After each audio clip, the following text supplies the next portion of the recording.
And we are live. Good morning, everyone. I hope you're having a wonderful day. It's Friday, July 8th, 2022. Today, we're talking about Apple's rumored plans to heavily push the iPhone 14 Pro, some new Apple Watch rumors. The M2 MacBook Air pre-order day is today. That's exciting. And we're even going to tell you about some of our favorite Apple TV Plus shows, because this is the iMore Show, your show for news, rumors, updates about everything Apple. I'm your host, Luke Filipovich, writer at iMore, and I am joined today by my two very lovely co-hosts, iMore contributor Karen Freeman. How you doing, Karen? Hello, doing well. How about you? Not too bad. Excited to dig into all the rumors we have this week. And our news editor over at iMore, Stephen Warwick. As always, you are joining us. How are you doing today? Hello, I'm well, thank you. Yeah.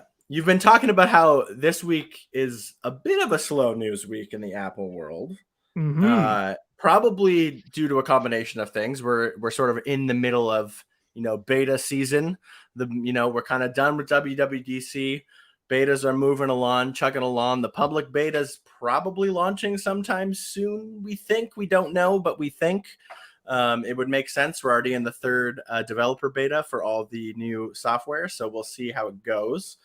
But we are in this little bit of a valley, but there's still some interesting news coming out. But before we get to some rumors, we'll just quickly mention that today is the MacBook Air, the M2 MacBook Air pre-order day. So if you have wanted a new MacBook Air and you've been waiting, this one seems like kind of the best one. Obviously, it has the M2 chip, which is going to be much faster, much more performance, but also has a bit more of a new form factor, which is great. It's the machine that's tempting me the most right now. Karen, you did order one, right?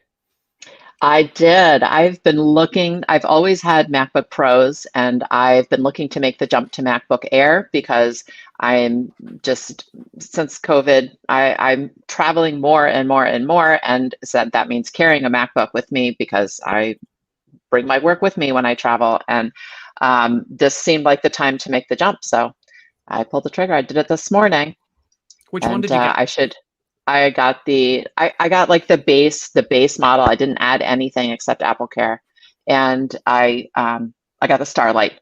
I know Midnight is this hot, sexy one that everybody is into. And if you're thinking about that one, you might want to get that pre-order in soon, because if dates aren't already slipping, they're going to be slipping soon, is my prediction.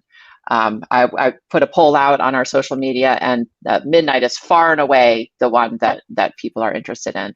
But I like a light color computer, so I got the Starlight, which is kind of a champagne-y gold shade, and I'm excited. It's supposed to come on next Friday, maybe during the show. Who knows? Live unboxing, perhaps. You'll have to tune in next week to see if that happens. So if you are getting one today, let us know in the comments. Let us know what color you're getting, why you got it, what settings you got. We'd be interested to know. But we will move on from that, and we'll talk about the iPhone 14 and the iPhone 14 Pro, and specifically how it seems that Apple is going to be giving a lot more attention to the iPhone 14 Pro this year, which is something we've heard for a while now. But the rumors are getting even more intense about the iPhone 14 Pro being the real kind of new phone coming in the fall, whereas the iPhone 14 seems like it's kind of just going to be an iPhone 13 again, which is an odd choice. Yeah. So, Stephen, what are we hearing this week? So we've been hearing a bunch of stuff, kind of, Luke, as you said. This has been for almost most of the year, really. We've been kind of hearing that the iPhone 14 Pro will be very different to the iPhone 14. Now, obviously, that's not really news in and of itself. There has always, now for a little while been this pro, not pro divide, and everybody knows that you buy the Pro, you're buying more features, more pro features, sometimes a better camera, stuff like that. But there have always been some kind of consistencies across the lineup. For instance, the A series chip. But we've been hearing a lot again recently, and also very recently this week, that Apple is planning to only introduce the new A16 chip to the iPhone 14 Pro. So this will be the first time since Apple started making its own iPhone processors that the main new iPhone, the iPhone 14, will not get the latest and greatest chip. And I think apart from maybe 1 year where the iPad Air or one of the iPads beat the iPhone to it, the iPhone has always been the first, to get the forerunning chip of whatever generation, a 13, 14, 15, but not 16. So this is one of a number of reasons why I think the iPhone Pro is looking like a much, much bigger upgrade this year. So Wo-Ming-Chi again is re-emphasizing these rumors about the processor split and saying that as a result of this, where in the past Apple would maybe sell between 40 and 50% of its iPhones as Pro iPhones, this year with the iPhone 14, that figure is likely to be more like 55 or 60%. So that could be a jump from as much as 40%, 1 year to 60% the following year, suggesting, again, Apple's kind of big emphasis on this upgrade, and also that consumers will probably respond to that, because if they want to upgrade, like you said, Luke, from the iPhone 13 or even the iPhone 12, the iPhone 14 looks like a much better prospect. And it's not just the processor, but the processor is certainly a big one. We've seen in the past differences in like camera features, right? I can't think of any off the top of my head. I want to say like 4K video 1 year was like you had to, or maybe I'm thinking of the storage upgrade where you had to get, was it the 256 or the 128 1 year to get like specific camera features. But there have always been, like I said, features between the two that have been separate. But this processor one is definitely, I think, the biggest news. And a revelation about this week as well that came out is that this isn't just a blip for like this year because of the supply chain issues or, inflation, keeping costs down, anything like that. Wo-Ming-Chi, again, is reporting that Apple is kind of planning to stick to this plan for all future iPhones. So going forwards, the regular iPhone 14, 15, 16 will always be a chip behind, or maybe for Apple, you would argue that the Pro model is always a chip ahead of its cousin device and vice versa. So yeah, very interesting. Yeah, I think I'd rather see a big split between the regular phone and the Pro phone than between the Pro phone and the Pro Max phone. That is definitely. Do you know what I mean? Because I'm curious, like if all these rumors end up being true, which obviously we don't know if they are, but if they do, like what is the iPhone 14 at this point? Like the regular iPhone, is it just an iPhone 13 with a new number? Because we haven't really heard much in the way of changes that are coming to just the basic iPhone 14. I think we've maybe heard there might be a little bit more RAM, but that who even knows? That might. Well, I'm not even sure if that was that reliable of a source. There were like smatterings of a camera. Go on, Karen. I was just going to say the big rumor, of course, is having the bigger option instead of a regular size and a mini. There's going to be a regular size and a max size. So that's going to be the big news about the regular iPhone. That's strange. I don't know if you could kind of position that as like an up. I mean, obviously it's an upgrade, but because they're completely different devices, it's really hard. And I agree with Luke. It's like a tough sell. There are kind of murmurings about a better camera, but people are kind of split about whether that's across the whole lineup of 48 megapixel kind of lens or just the Pro. And more recently, the rumors have been kind of leaning towards just the Pro. Now, whether that's rumors or leakers and insiders kind of hedging their bets because they're not quite sure, or whether that is, because that's a reflection of what Apple is planning to do, we don't know. But yeah, it does. We are fast running out of reasons, I think, to buy the iPhone 14. And yeah, the I Pro think by Apple... comparison. I was just going to say the Pro by comparison. We're getting the A16. Definitely the big new cameras, and always on display to make use of the new lock screen stuff in iOS 16. The end of the notch in favor of the hole punch. Yeah, I don't know.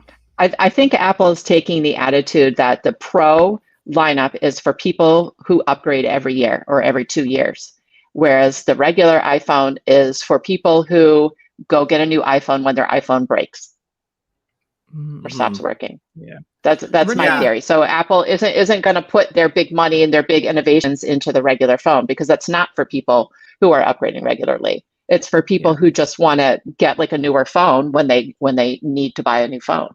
Yeah. Renee made a really good point last week where, Apple doesn't make a chip that is X powerful and then say, right, what can we do with this? It thinks about what features do we want in the iPhone and then what chip do we need to power that.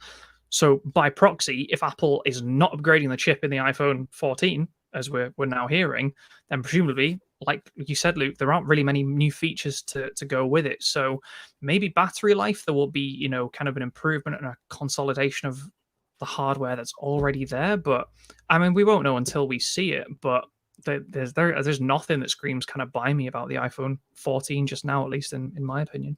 Right.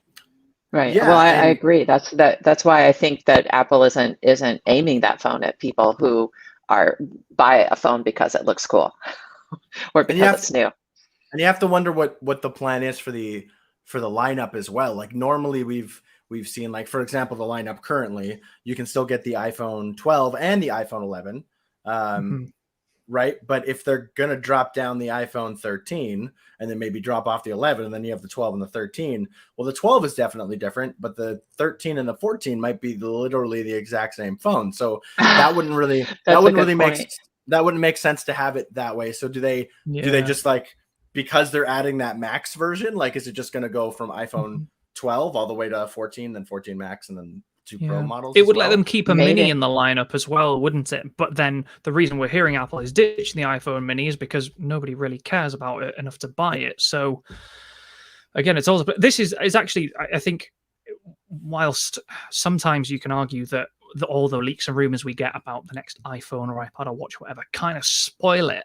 The fact that this iPhone 14 we're hearing so little about, I think it actually makes the kind of the launch cycle this year really quite exciting, because we're sort of waiting with anticipation to see, well, we know Apple's going to make an iPhone 14, but what on earth are they going to do with it to make it actually like a worthwhile investment to people?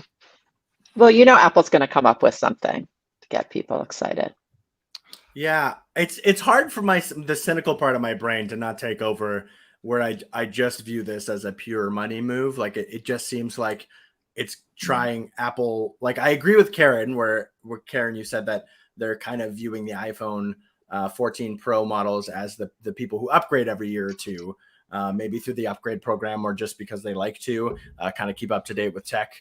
And, there's many people like that, but there's a far wider segment of people, who update, much less frequently than that. And perhaps they are maybe gearing it towards the early adopters, if you want to call them that. But part of me just feels like it's just a way to convince people who probably would buy an iPhone 14 to just, like, spend the extra money and buy the iPhone 14 Pro.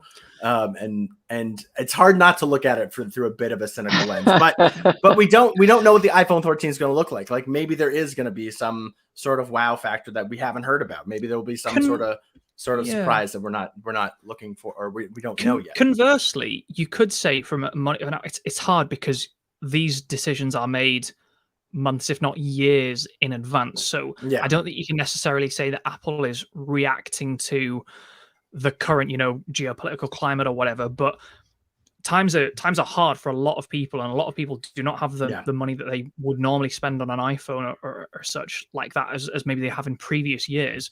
So you could argue that Apple, as much as say, in kind of putting the money into the Pro to maybe get more money back out of it, by not investing as much in the iPhone 14, they're keeping the cost of that down, because you've got to imagine with rising shipping costs and component costs and all that, if they were, like you said, we are possibly expecting the iPhone 14 Pro to go up in price. So maybe keeping some stuff out of the iPhone 14 makes it more price accessible to more people. But again, it doesn't matter how price accessible it is if there aren't any upgrades, if there's no reason to buy it. But Karen is right. Apple will have thought of that. There will be something, and I am certain there'll be something that we have not heard of. Maybe it'll be a big surprise. We don't really get those anymore just because of the way the rumor mill kind of works, but we'll have to see what happens. But yeah, it is really strange. And you say, like, there's no hardware kind of rumors or anything, Luke, but there aren't really, like, any rumors at all apart from this mini to max. So that is an upgrade kind of in itself, but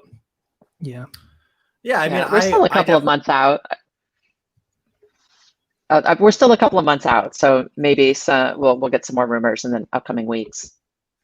Yeah, totally. And I mean, I do appreciate a larger screen. Like, I'm not upgrading this year, but if I was to upgrade, like, probably like I'm someone who usually doesn't go for the Pro model of phones. I mean, I have them and I use them. I have a iPhone 13 Pro now, but it's not really mine. It's more of a company phone. So, but for my own personal phone, I don't upgrade every year. Although I would if the update program or the upgrade program was in Canada. Apple, do it. You'll make more money off of me. But yeah, it'll be interesting to see. I do like bigger screens. The idea of like going back to having a max version that isn't a Pro version is interesting. But we'll have to see what it brings. Speaking of sizes, the Apple Watch Series 8 could get the biggest screen you've ever seen, and it could be on your wrist. I don't know who needs. Not ever. I don't actually know. Yeah, I don't actually know who needs a bigger screen because I feel like the 45 is so nice. The 45 millimeter of the Apple Series 7 seems like a really good size to me. Granted, like my wrists are like I'm a decently big fella. Like my wrists are a decent size. I think I could go bigger and it wouldn't necessarily look weird, but like I don't know what the bigger would do other than, slightly easier to read, I guess, which can be very important. Don't get me wrong. But we've been hearing this for a while that we're expecting perhaps 3 sizes of Apple Watch coming in the fall. Yeah, there's a whole bunch of different things. A couple of reports this week about this mythical larger Apple Watch, indeed the largest kind of smartwatch that Apple has made. We'd heard previously from DSCC's Ross Young, who's a very good insider, especially when it comes to display, what Apple has got planned for the future. He'd said previously that the Apple Watch the Series 8 would come in 3 sizes. So that would be the current sizes, 41, 45 mil, and then another size, right? And now it seems to be that the other size is an even bigger option. So Mark Gurman is reporting this week that Apple is planning its largest smartwatch display to date and a bigger battery inside a rugged metal casing for what we've heard previously is the Apple Watch Rugged or Explorer or Extreme Sports Edition, right? So we're expecting hopefully 3 Apple Watch models this year: the Series 8, the SE2, and then this kind of third new contender. And that one possibly is the one that is getting a screen that will measure almost 2 inches diagonally. Now, to give you an idea, that's not the vertical casing size that Apple uses to market the watch, 41 or 45. So the current Series 7 and the Series 8 are expected to keep the 1.9 inch diagonal screen. So as much as going diagonally, like it's more than you think when you add, real estate. It's not that much, 1.9 inch to 2 inches. So it's bigger, but it's not that much bigger, and it's certainly not 2 inches top to bottom, so 50 mil or whatever. But yeah, this is interesting. So it could be that we're getting, like I said, we may be expecting just 3 sizes of watch, right? So an Apple Watch SE in 3 sizes, a Series 8 in 3 sizes, maybe a rugged one in 3 sizes. But it is possible that actually the larger sizes are just for the rugged extreme sports Apple Watch. And I think the kind of the thinking behind that is basically if you're out on the trail, hiking, backpacking, running, climbing, doing a marathon or whatever, you want a bigger watch that you can very quickly glance at without taking your eyes off the road and what you're doing, and you can get like a good kind of chunk of information very quickly at a glance that a slightly smaller screen might not help with. That makes sense.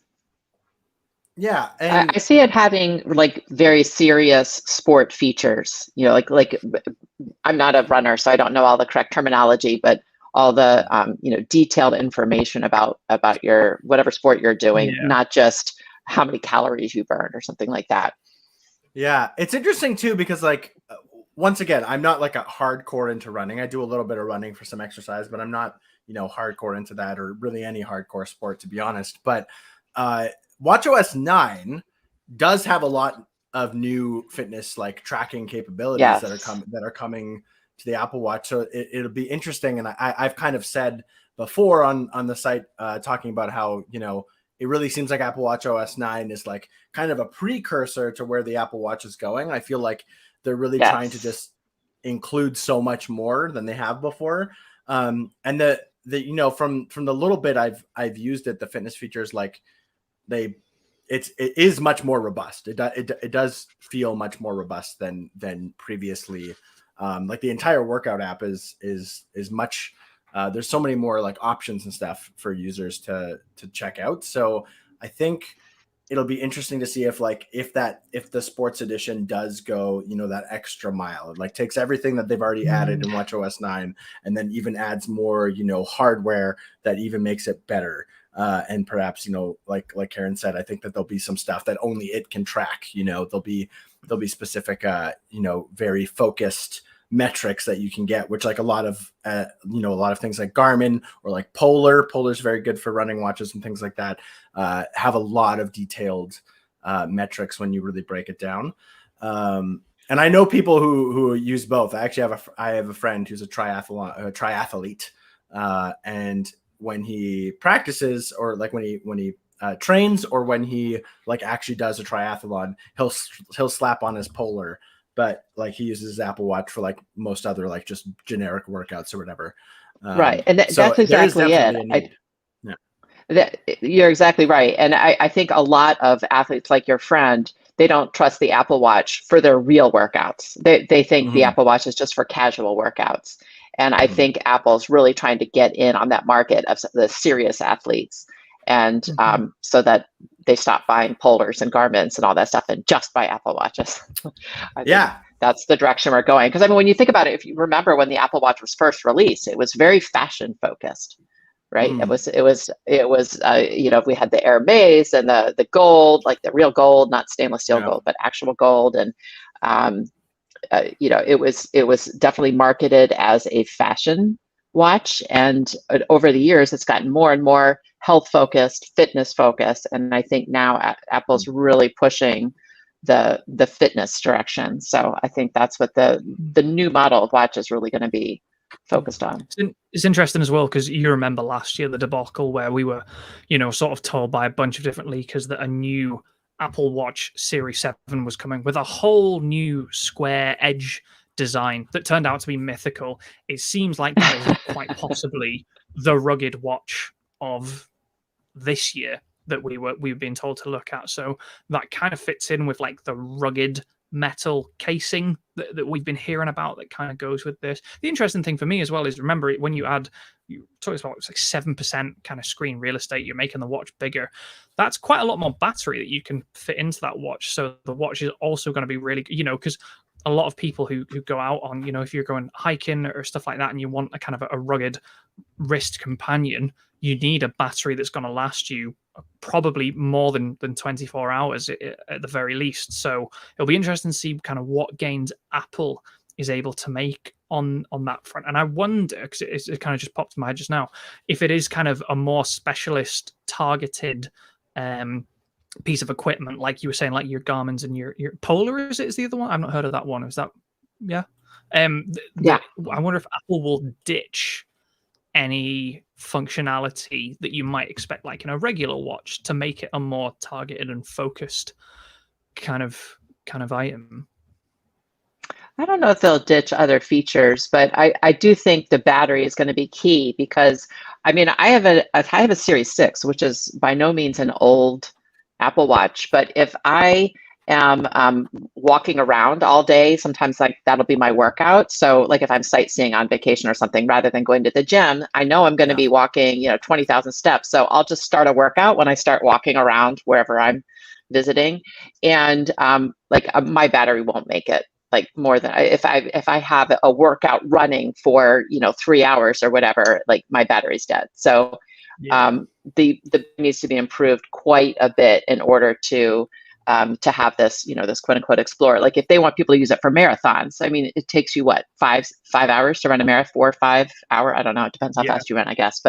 And that's just a basic marathon. Then there's triathlons and Ironman and all these other things that go for many, many hours.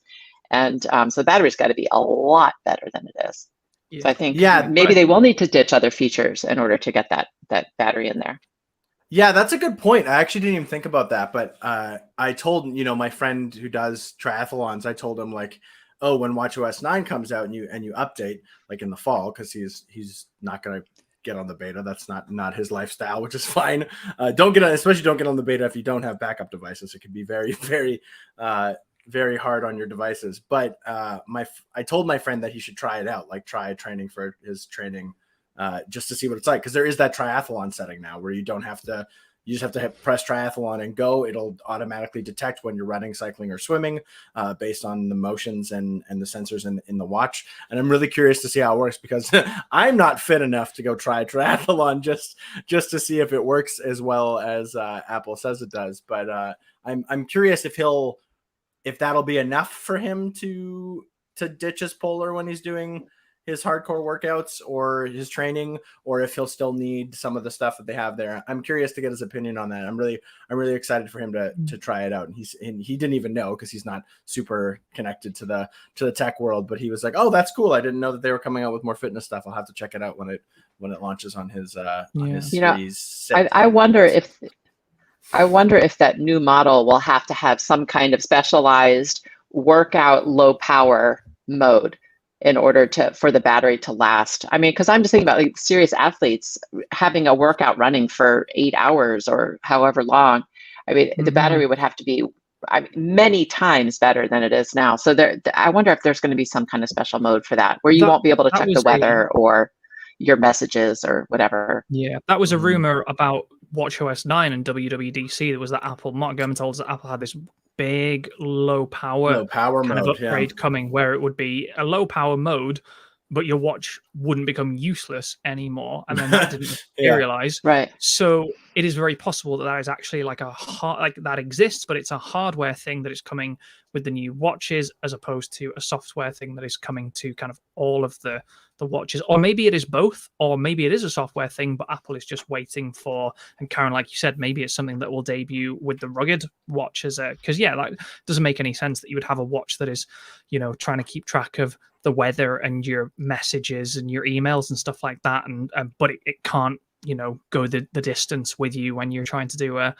longer distance workout. And like you said, the exact kind of people this sounds like this watch is being targeted at, they're the people who are really pushing the boundaries of like how long you exercise. So it's not like, I pop to the gym and I'll do 45 minutes or an hour. Like I don't need kind of more than that, but anyone else who buys like an extreme sports edition sort of Apple Watch, I assume, is going to expect that kind of high standard of battery. But yeah, the size stuff overall I think is really interesting too.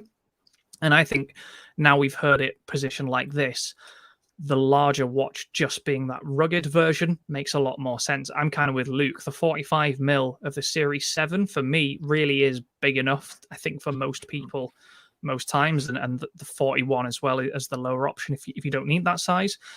So to me, it kind of makes more sense to say there is a bigger watch, but it's a very specialized kind of type of watch, as opposed to just here's one new size of every watch that we make. So that's a lot to choose from. If you like to go in and have to think, do I want the Series 8? Do I want the SE2? Do I want this rugged watch? Do I want presumably one of the previous gen watches that's still around? And then do I want 41mm, 45mm, 47, 48? Like, it's just too much. It's just too much going on. I know. And Steven, I'm sure you think back to when you worked at the Apple Store and having all those SKUs for one product and having to stock all those different variations of a single product. Like, what a huge pain that would be. Yeah, exactly. So it's cool. It's funny though, because we've been hearing a lot about this rugged Apple Watch a lot. But one thing that has been going around that I'm cool to talk about is all the new adverts for the current Watch Series 7, where it's like, hey, look how rugged this watch is and how durable it is. And we actually did see this. When the Series 7 was launched last year, Apple started, possibly intentionally to maybe troll the insiders or whatever, with a video of a watch like being battered by all these giant rocks and stuff like that. And the video was playing, and I remember watching it and thinking, it's the rugged Apple Watch that we've been hearing about. And then, or it's the new design or whatever. And then as soon as, so Apple, now we're hearing, oh, maybe there's a special rugged watch that, can really take a beating. All of a sudden, Apple is advertising that the Series 7 can already take a beating, and there's a new advert where they're hitting tennis balls and rocks at it and stuff like that, which I thought was really funny. And I wonder if, as strange as it sounds, maybe subconsciously Apple is already trying to plant the seeds of the Apple Watch is rugged. Hard Knocks is the name of the campaign. Maybe I'm totally lay the groundwork of that already. I'm totally tinfoil hat on this. I totally think I understand that ad campaigns are a big thing. I understand they don't just whip them up in a night, but like I'm totally tinfoil hat on this one. I definitely think that it's Apple planting the seed that like, okay, there is going to be a special version of the watch, but it's not necessarily going to be more rugged. It's going to be more focused on something else, like more running focused, more extreme sports focused. Because the Apple Watch is already rugged enough. That's their messaging. Maybe this is the leak. Maybe someone got inside info about an upcoming rugged Apple Watch marketing campaign. And that's has totally put possible. 2 and 2 together and thought, oh, there's a new rugged Apple Watch coming out. And the existence of those ads makes me think that this rumored new Apple Watch that's supposed to be coming out is not going to be the quote unquote rugged Apple Watch. I don't buy that that's going to be the new thing. I do buy that it will be like an Explorer watch or, you know, like a sports extreme watch or something like that. But I can't imagine that it's going to be rugged forward, if that makes sense, because there's been so much emphasis in these ads on how rugged the watch already is. So we'll see. And there are cases that exist that aren't particularly expensive all the time. Some of them can be a little more than others, but like if you really wanted to protect your watch a little bit extra, you could grab a case for, $30-$40 at most. And what's great about those cases, they're not terribly expensive, like you said, but what's great about them is that you can take them on and off. So if you don't love the look of it, but you're going mountain climbing today, then put it on for mountain climbing, and then you can take it off when you go out to dinner. So there's no need to buy a special watch for that. Yeah, and that's one of the beauties of just the Apple Watch in general, is like, or any watch really, just being able to like switch the band out for, if you need a sporty band that you can sweat in and then you want to go out for dinner, you can have a leather or a metal one. And it's same with the cases. The cases can be swapped out too if you have like a more sleek case that you like to carry it around just because you like a little bit of that extra protection, and maybe like a screen protector in the Apple Watch. I know a lot of people do.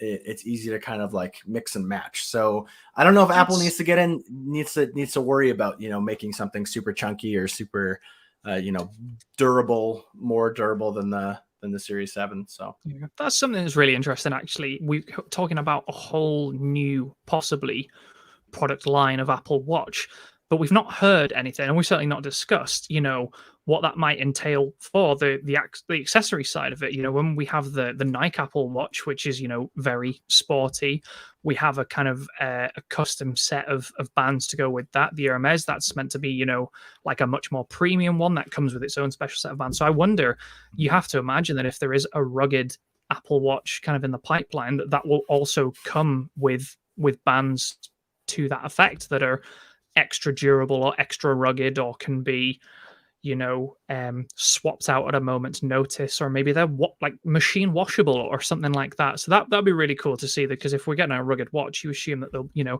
no point having a rugged watch and then a flimsy silicon loop to go with it that's going to be torn to shreds when you're climbing or whatever. So that's exciting too.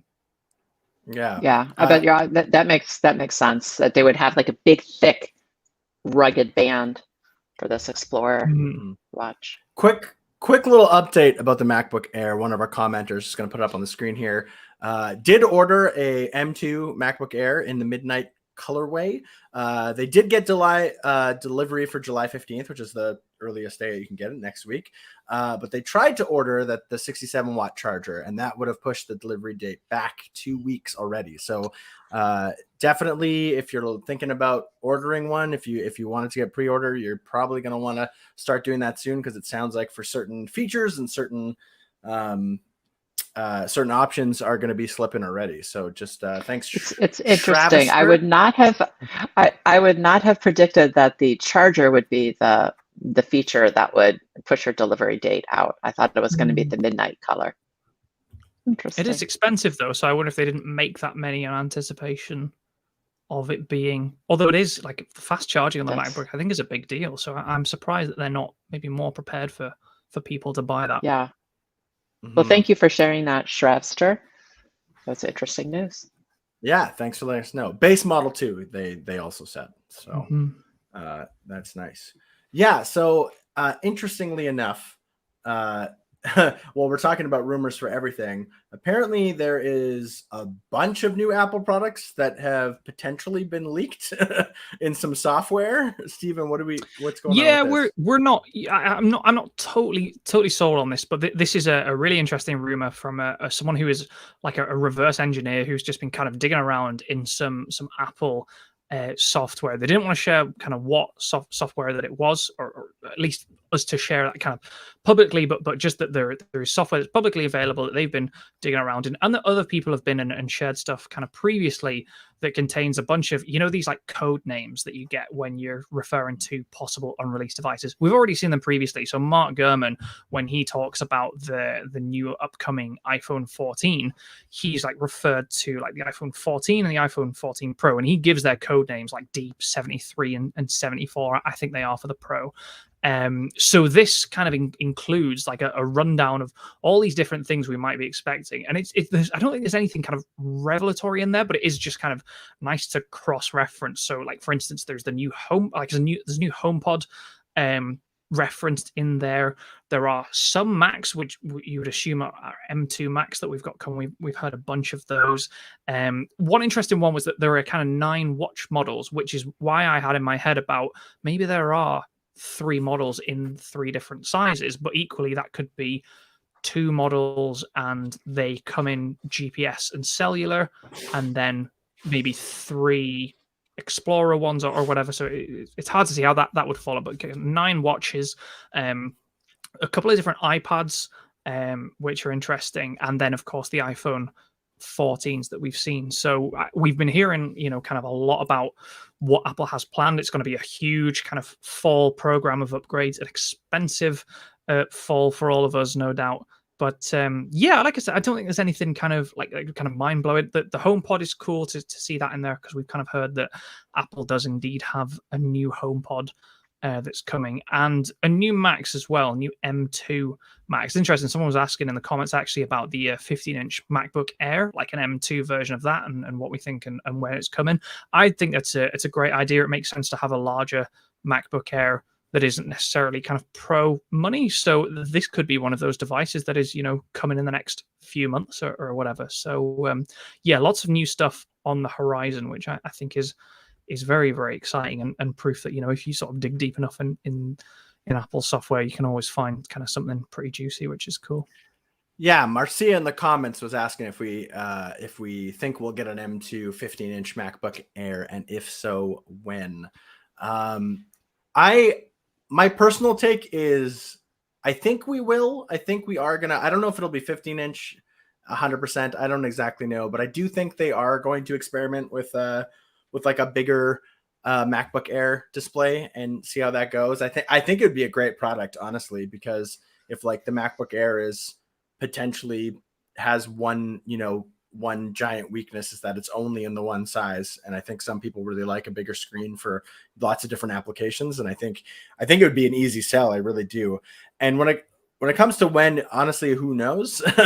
no one really knows. It seems like one of those things, the fact that they didn't announce it alongside the regular MacBook Air, which, some of us, there was some rumblings that maybe that would happen. It's kind of like, maybe it's going to wait. Maybe they're still trying to figure out where it fits. Maybe because they are still selling that, that 13-inch Pro, that maybe they want to give that a little room to breathe before they add in another model to the lineup. I'm not sure. But so when, I don't know. Will we get it? I think so. I think we'll get some sort of bigger MacBook Air. I think we've heard enough rumblings that something will shake out. But I would guess a year from now. I don't think they would announce it mid-year. I think it would be a year from now. I mean, if you think about it, the 2 computers that they just announced, the MacBook, the M2 MacBook Pro and the M2 MacBook Air, they both came out just in time for back to school, because those are the 2 models that are really aimed at college students. I mean, not just college students, obviously, but they are specifically geared for students. They're on the lower end. They are going to be sufficient for almost any student between those 2 models, almost any student in any field outside of like somebody going to film school or, or art school, for example. I have a child in art school, and they have a very specific, they have a Wacom, like that's way more expensive than a MacBook kind of thing.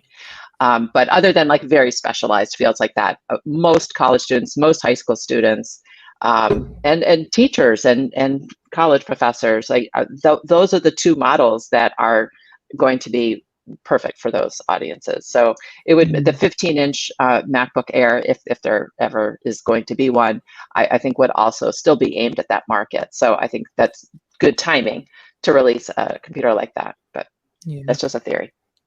Yeah, I was kind of going to say something similar to Karen, which is like if they didn't put it out with the 13-inch MacBook Air, I don't feel like they'd do it. You know, they're not going to do it in the next 2 or 3 months. Like that would be a bit. So maybe in like a year from now, or maybe kind of halfway between then. So possibly in like the spring, like the very early spring, as like they might upgrade the MacBook Air with like a slightly, because you know we're still waiting on, we've only got the very first iteration of the M2 chip, right? We're still waiting on what we presume will be, you know, M2 Pro, M2 Max, maybe M2 Ultra, maybe Extreme, or whatever.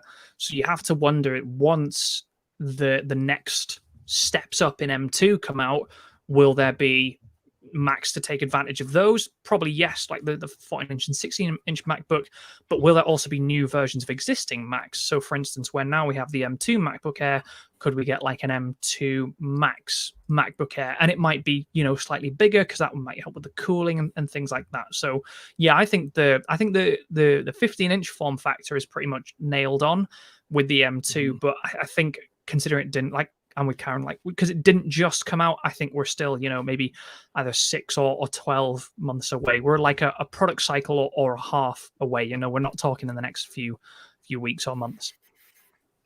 Yeah, totally. And unless for some weird reason there was the only reason why it got held up was maybe supply chain issues, but my guess is probably not. If the only difference between them is truly just the size of it, then I don't think that would probably be the case.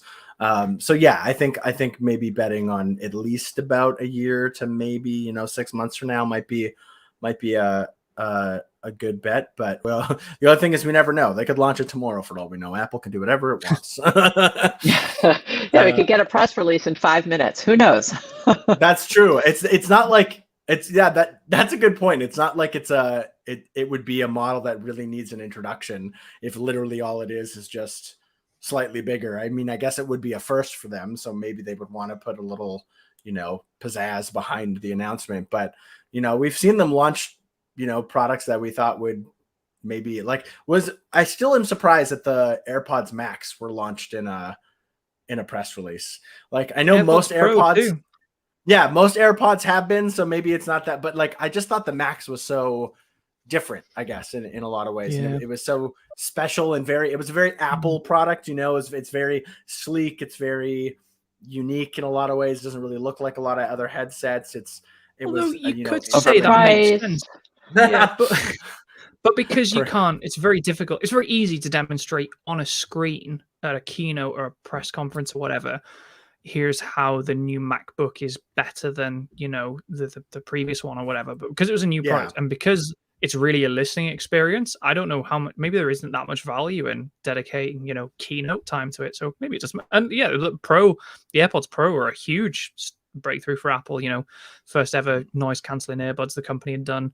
Yeah, and that was just a random press release towards the end of 2019. So could happen. Yeah, no, that's a good point. I hadn't thought about that. Like, how do you really, what really is the point of demonstrating AirPods on a stage? Because you're just saying, like, you're just saying, like, oh, how do they sound? We'll take our word for it, like, you know. So yeah, exactly.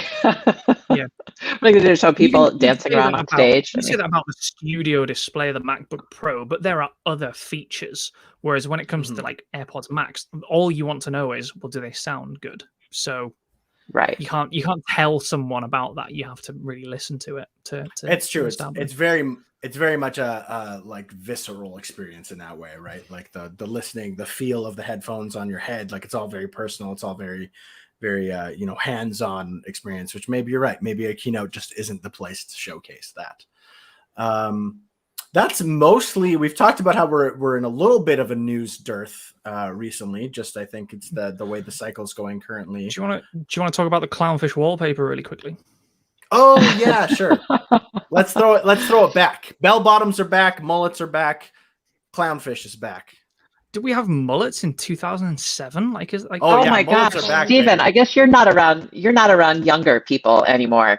But the teenager, every time I see a group of teenagers, at least a couple of the boys have a full-on mullet. I don't mean slightly mullety. I mean a full-on mullet where like the sides are shaved and the back is long. That is coming back very in style. No, I can imagine that just now, but like I don't remember any mullets in 2007. Maybe I just wasn't paying attention. I don't know. But Luke just meant in general, like what's old is new again.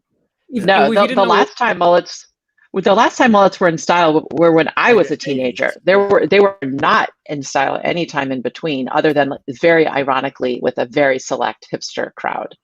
Yeah. So if you didn't know what we were talking about, this week in the iOS 16 beta, some people have discovered that there is a new iPhone clownfish wallpaper, harking back to the very first iPhone when Steve Jobs announced it, 2007. It had the famous, Finding Nemo wallpaper, which has never been like publicly available in an iOS release or for iPhone, as far as I can tell. Anyway, you can obviously go online and find a good equivalent or whatever, but Apple has never officially released it. And then all of a sudden, iOS 16 Beta 3 came out this week, and lo and behold, the clownfish wallpaper is here. And not just the clownfish wallpaper, but it's like a really cool, it's got like 3D elements to it that interact with the lock screen changes on iOS 16. So, you've got bits of like anemone like floating over your time and that sort of thing. So, it's just a really cool little Easter egg that Apple has kind of popped into there, which is it's really awesome. So if you're on the iOS 16 developer beta, that is probably available to you just now. And the public betas, we don't know when they're coming, but when we do, it might well be present in there, and hopefully in the public release in the fall too. Yeah, I think it's funny that was never an official Apple wallpaper. I thought it was because it was so popular. I guess people were just downloading it. Yeah. Mm-hmm. Yeah, I've done that before. Apple. I think there was with Steve Jobs. Was there like an iOS 9 or 10 wallpaper that was like used in all the marketing and stuff like that? And then it didn't come when the software shipped. So it's not unheard of, but yes, it's one that is so, maybe it's like a little 15 years of iPhone celebration kind of thing. But yeah, it just popped up unannounced this week, and very cool. I think it's just I think some Apple engineer, some software engineer was like, hey, remember this thing we did like 15 years ago? Well, now we can make it really cool because now it interacts with the lock screen, and there's like I can make like a 3D, depth effect so that the time looks partially hidden by it. And I think it just was kind of the right time to bring it back in a couple different ways. And I think somebody on the team had a passion for it, and they made it happen. And then Apple was like, yeah, this is a great idea. Let's do it. It's a no-brainer. Like, and that's the cool thing. It's like I said, it's clearly an iOS 16 wallpaper, so it's not just kind of turned up there by accident. So yeah, very exciting. Yeah. All right, before we wrap up the show, we're going to talk a little bit about our favorite Apple TV Plus shows, because honestly, there's nothing else to do. Not only that, I feel like Apple TV. I've been wanting to do this. Yes, I've been dying to do this for many weeks, but we just haven't had time because there's been so much other stuff going on. So I'm glad to have the chance to talk about Apple TV, because I love to talk about television.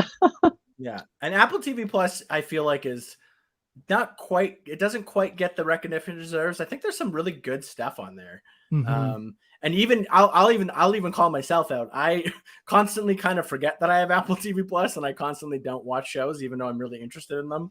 But it's just like I'm one of those silly people who I've subscribed to all of them, right? So I have my Prime, I have my Netflix, I have my Disney, I have my Apple TV Plus, and it's just like I have a different one just to watch Drag Race because I love Drag Race so much. So like I definitely am feeling a bit of the subscriber fatigue. But let's talk about some of our favorite shows. Let's give you a little bit. We won't get into like tons of spoilers, but we'll kind of give you the basic premise and maybe tell you why we love it so much. Karen, because you've been wanting to do this forever, please go first. Take it away. Well, I want to start by saying I did not want to subscribe to Apple TV Plus. I had no intention of doing so. And then when I got the free subscriber period, when I bought a new iPhone, I think it was last year, maybe 2 years ago. I don't know. I've completely lost track of time in COVID. But so I got the free subscription period, and I was like, oh, I'm never going to use this. I'm just going to watch like one show. It was the morning show, and I got addicted. And I, of course, when a subscriber period was up, I just didn't cancel it. And I ended up finding so many shows that I love on Apple TV Plus that I decided to keep it. And now I'm in it for the long haul.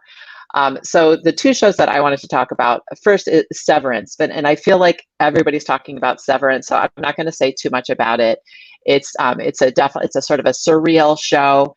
If you have no tolerance for weirdness, don't bother watching it because it's weird, but I think it's weird in the best way. It's really smart and it's funny in like a really dark way.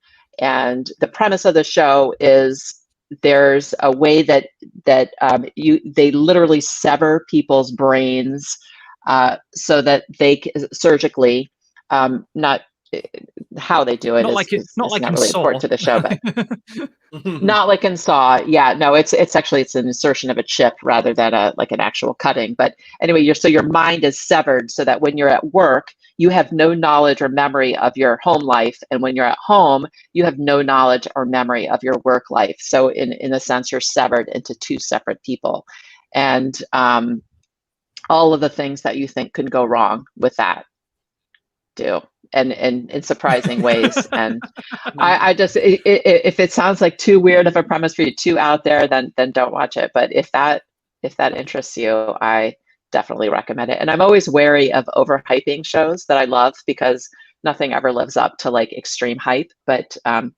just check out Severance. And if it doesn't grab you by the first episode, then so be it. The other one I want to talk about is For All Mankind, which I think it might be one of the best shows on TV right now across any streaming network anywhere. And it's one of the few that I actually watch like as soon as it drops because I need to. So the premise of the show is it's the space race starting from, the late 60s when the Americans and the Russians, in real life, the Americans and Russians were sort of racing to see who would get to the moon first.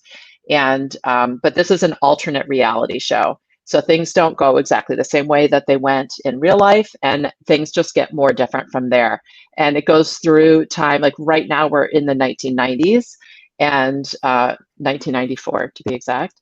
And things have gone completely differently in the world. And it's just, but some things still stay the same, interestingly enough. And some things that went differently are just totally random. Like in this timeline, John Lennon was never shot, for example. That's a very minor spoiler because it doesn't have anything to do with the show. But they'll just show like newsreels, and you just see all the things that are the same and all the things that are different. It's just kind of fun.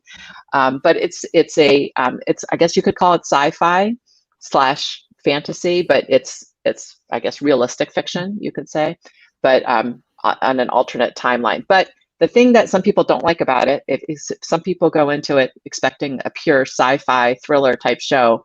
It is that, but it's also a soap opera. So keep that in mind. There's like a lot of interpersonal stuff, and it does get a bit soapy at times, which I don't mind. I have a pretty high tolerance for soapiness, but as long as it's smartly written and well acted, which it is. The acting on the show, the writing on the show is phenomenal. For All Mankind is like one of like a myriad list of things I should watch on Apple TV Plus. As you're about to find out, I have only seen one show on Apple TV Plus, but For All Mankind is like definitely one I want to see. And it was like a headline when Apple TV Plus first came out, along with C in the Morning Show, like Kara mentioned. It's also a great one to watch right now because we are literally in the middle of season 3, airing its kind of weekly episode, and season 3 is correct if I'm wrong, Karen, is season 3 the final season of For All Mankind, or do we not know that yet? I don't know. I might be thinking of C. C definitely is a 3 seasons. C is ending. Done. But right now, season 3 of For All Mankind is coming out on a weekly basis. So if you've not seen it and you were to start season 1 and 2, by the time you finish those first 2 seasons, you probably also have season 3 ready to watch as well. So now is a great time to get into For All Mankind if you haven't already, and it's definitely one I want to. And I don't think it's going to be. TV. I don't think it's going to be 3 seasons and done. I think there's a lot more story to tell. Well, in Like I said, alternate we're only reality, up you to the can just night. keep going, can't you? Yeah. Right, and like we're only up to 1994, so we have to see, what's going to happen next. Or almost up to your lifetime, Stephen. Almost. Oh, almost. You're not there yet, but you will. I believe Maybe next season. I believe it's already been greenlit for a season 4, if I remember correctly. I think I like, don't take my absolute word on that, but I'm pretty sure I remember reading that before, that it was already greenlit for a 4th season. But maybe I'm lying. Oh, no, Stephen, right. what is literally this week it was renewed for season 4? So boom, there we go. Was right now. Stephen, what's Yes. the one show on Apple TV Plus you've seen? I hate to be cliche, but the one TV show I've seen on Apple TV Plus is, of course, Ted Lasso. So that is what I'm going to recommend. If you haven't got onto Ted Lasso already, I don't know what you've been doing with your life, but like, please do, because is there anyone who hasn't seen it yet? You'd be surprised. I mean, there's a lot of people who don't even have Apple Plus, kind of like we said, but Ted Lasso is one of like the few shows that has transcended Apple TV Plus. So you hear people talking about Ted Lasso in kind of like a mainstream cultural context. And so if you don't know about Ted Lasso, there will be some of you, I know. It started off back in actually like 2013 as like an NBC character. So when NBC in America was covering Premier League football, soccer, they would use this skit of Ted Lasso, who was like a college football coach in the US, who ended up being the coach of in the NBC shows like Tottenham Hotspur. And of course, the joke was he knew nothing about football. Like it was a complete joke. And then Apple has taken that, turned it into there you go. Soccer, turned it into a TV Plus show. And then the premise of this one is what happens. So, like I said, it was Tottenham Hotspur in the old one. In the new Apple TV one, it's a fictional club called AFC Richmond, and the owner, Rebecca, the new owner, she gets divorced from her husband, Rupert, who was the owner of the club, and then because he cheated on her, and so out of spite, Rebecca decides to hire Ted Lasso, who has no soccer coaching experience whatsoever, in order to like torpedo the team and get revenge and get back at him. And so it's basically the story of Ted Lasso coming to the UK with his companion coach Beard. Ted has also just gone through a divorce, so he's kind of dealing with that. And it's him, meeting the team, getting to grips with the rules of soccer, living in London, all those different things. And I think the reason Ted Lasso did so well, I think because when it came out, which was in like lockdown last year, I think, in 2020. Gosh, it's been so long. Because of that, I think it was just a feel-good show that people needed at the time. So it's very kind of back and forth. It ranges from like stupidity and hilarity. It's very British in its humor, which is why I'm surprised that it's done so well abroad, because a lot of those very British humor shows don't tend to do so well outside of Britain because people just don't get them. But it's very, very funny, but very British. But then it also kind of pendulum swings to very deep, very emotional, quickly, sometimes too quickly. It can be like a bit of a roller coaster, and you don't really know like kind of how you're supposed to feel kind of at different points. But there's lots of very interesting, very funny characters.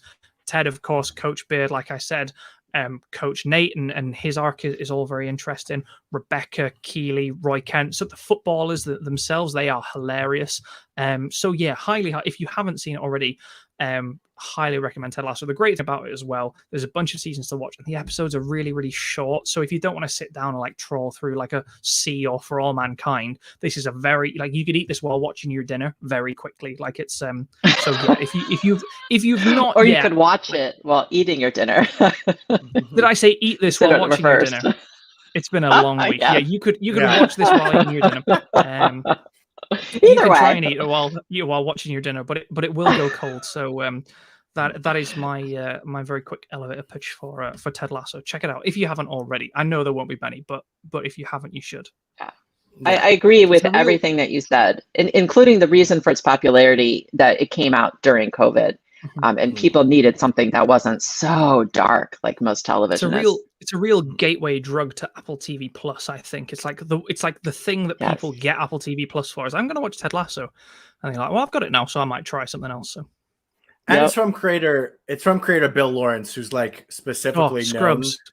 Specifically known for making comedies that are also very poignant and very like depressing at times. Yes. Scrubs, for example.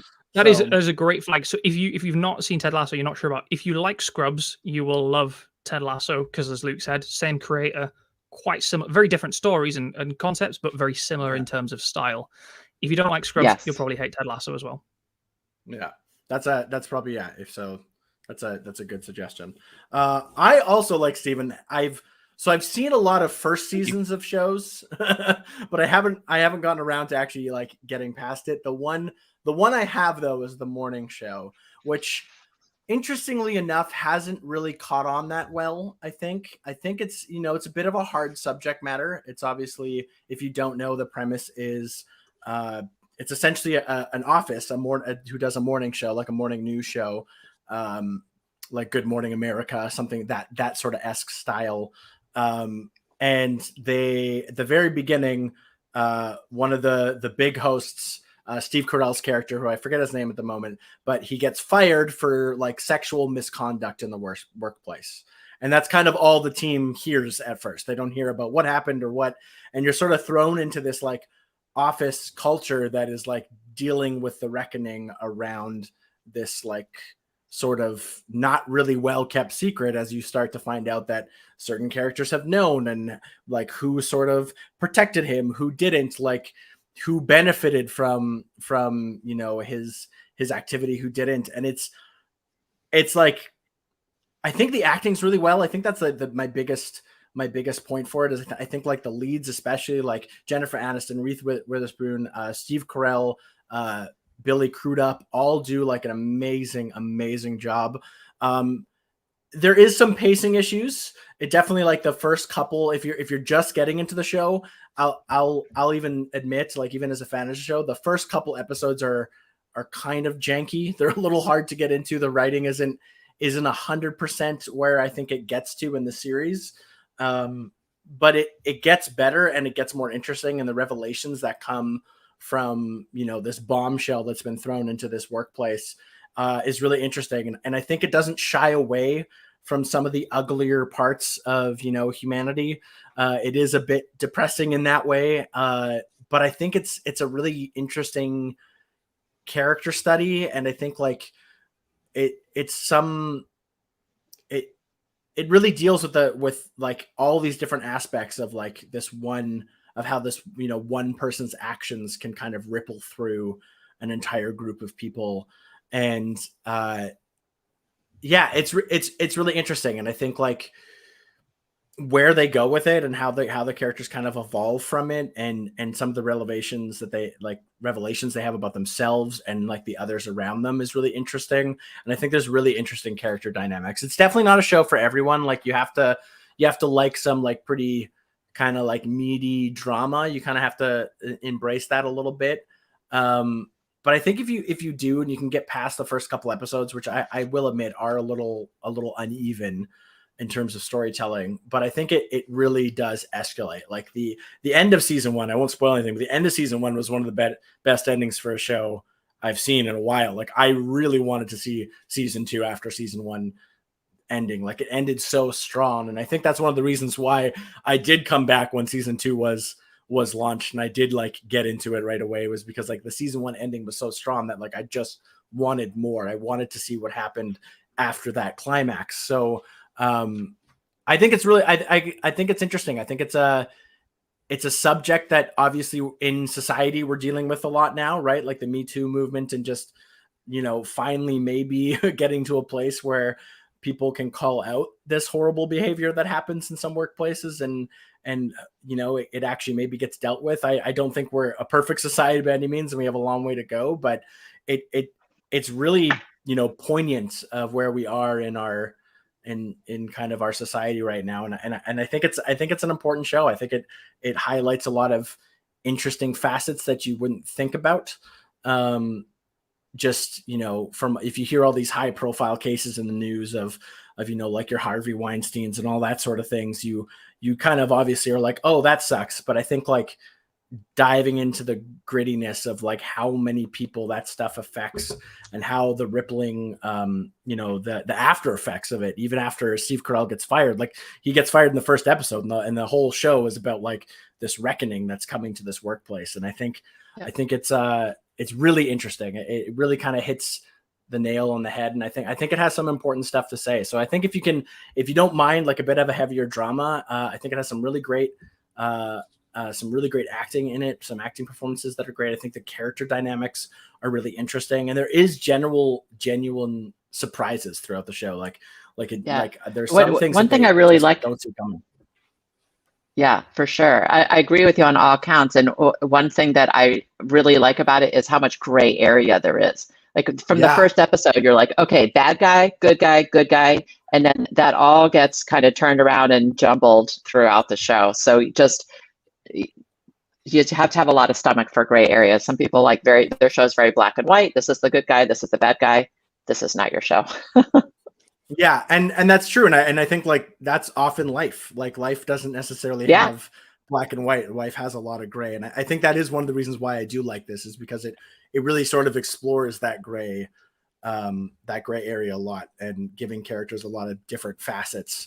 And yeah, I agree. At the beginning, it's like you're like, oh, okay, good guy, bad guy, whatever, and you kind of like put everybody in your own little box for storytelling reasons. And then as it goes on, you're like, oh, why is this person who I like doing this weird thing all of a sudden? Or why is this person I hate doing something that seems so admirable all of a sudden? And it's very interesting. It definitely plays with your preconceived notions a lot, I think. Which I think is good. I think it's a show that challenges people, I think, in a lot of ways. So, you have to have not everybody wants to sit down and really think about a show and kind of feel that. And I get that. Like TV is a great form of escapism, and I love my escapism. So don't get me wrong. But if you like something a little more realistic, a little more like down to earth, a little more like kind of in the thick of, something going on in our society, I think the morning show is a good call. Just like, trust me that it gets better. It gets better like after the first couple episodes. The first couple episodes are a little but like just get past that. Get past like the first 2 or 3 and you're like golden. It's great after that for sure. So I think we accidentally covered all bases there. I think there's something there for everyone. We didn't plan that, but it's worked out well. Yeah. If you want, yeah, totally. Yeah. But yeah, that's that brings us to the end of the time. We ran a little over, but hey, we finally got to talk about some Apple TV shows. If you liked this, let us know. We'll definitely do it again. Not necessarily every week kind of thing, but as new shows come out and stuff, we can always talk a bit about it. We do love what we've been seeing on Apple TV Plus. Let us know what your favorite show is. You can always hit us up on Twitter at iMore or on Instagram at iMoregram. And until next week, that's been the iMore Show. Thanks for listening. We appreciate everybody who commented along, told us about their MacBook Airs that they were getting, asked us questions about rumors. We really, really love being able to interact with you guys. Everybody who's listening to this in your podcatcher of choice, thank you so much for listening along. We've been doing this, as you may have remembered, we've been doing this for 800 episodes now. We're super excited to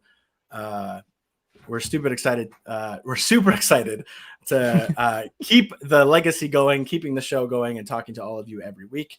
Thank you, Jim Metzendorf, for our audio editor, who always makes us sound so good. And until next week, we will say goodbye. Bye, everybody.